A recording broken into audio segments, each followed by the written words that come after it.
Alright, I think we're all in agreement, but let's just take a vote to make it official. All those in favor of the defendant as guilty? Are you serious? You've got to be kidding me. He was clearly guilty. I don't think it's that clear. What part of this is unclear to you? Well, I'm not exactly sure. I just don't feel comfortable sending this kid to his death without at least discussing it first. What is there to discuss? This boy raped this woman and then killed her. Do you think he gave her a second chance? What if it wasn't this man? I think the prosecutor's case heavily relied on profiling. Don't give me any of that liberal talk. You know that they do this all the time. Who's they? You don't twist my words, you know what I mean. Isn't it true that the woman had a boyfriend? Yeah, so? Shouldn't the boyfriend be a suspect? Now, why would you say that? He seems like a perfectly nice boy. He has a 4.0 GPA, he's on the swim team. Heck, he even comes from a neighborhood not too far from mine. Well, there are plenty of boys from your neighborhood who are capable of rape.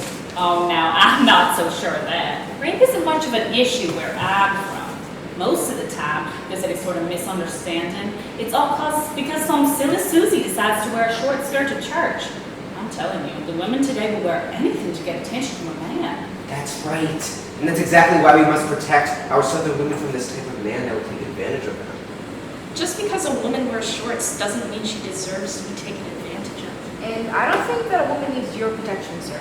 I'm sorry, but none of this proves that the man on trial is guilty and that the boyfriend is innocent. All right.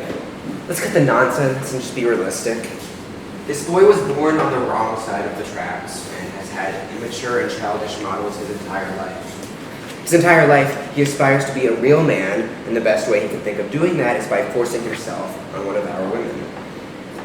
He saw her at the party, got her drunk, and attacked her. That's what all the witnesses said. What more proof do you need? Weren't all the witnesses from the boyfriend's swim team? Yes, they were.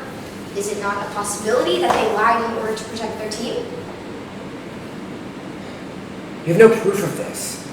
And furthermore, you have no reason to even believe the boyfriend is guilty. He wasn't even at the party. I don't have to prove that the boyfriend is guilty. I just have to prove that there's reasonable doubt that the defendant is guilty. Well, I have no doubt in my mind that the defendant is guilty. Me neither. Neither do I. I find there to be reasonable doubt. Me too. So we're split. This is ridiculous. How can you people be so blind? I don't see any damning evidence that proves this man to be guilty. Are we just going to ignore the fact that this black man had recently been rejected from the fraternity that the party took place in?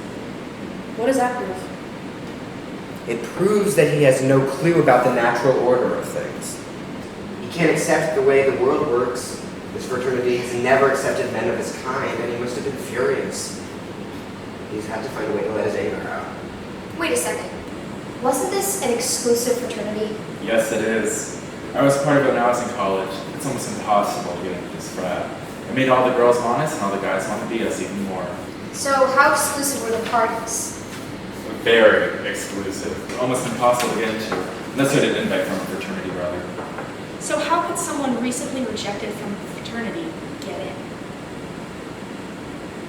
Well, I'm not sure, but Wait. I guess that's a good point. Can you say it is unlikely that a man who is a different ethnicity from the rest of the frat would be able to get into one of their most exclusive parties? we would never discriminate because of skin color. Then why would the defendant, a man of a 4.0 GPA and on the football team, be allowed on the fraternity? We had to keep control.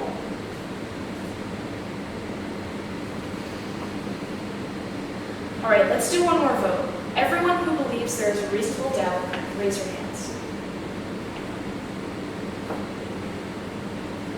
So we've reached a verdict. The defendant is not guilty.